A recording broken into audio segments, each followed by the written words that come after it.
হেই Aryan, high. High. তোমার কি অবস্থা, কেমন আছো? ভালো আছি, কতদিন পর দেখা।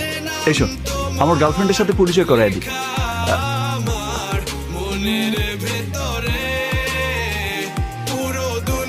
তো দরজা খুলো প্লিজ, তো দরজা খোলো নয়তো আমি এটা শুট করে দিব।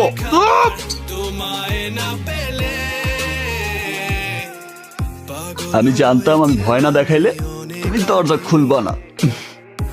ওরে বাবা, তুমি আর কোনোদিনও আমাকে এভাবে ভয় দেখাবে না। আর যদি কোনোদিনও তুমি আমাকে এভাবে ভয় দেখাও তাহলে আমি নিজেই নিজেকে গুলি করে দেবো। নিতম, আমি সব সহ্য করে নিতে পারবো, কিন্তু আমি তোমার মৃত্যু সহ্য করতে পারবো না। আমার বাঁচা মরা আমার ভালোবাসার উপরে নির্ভর করে।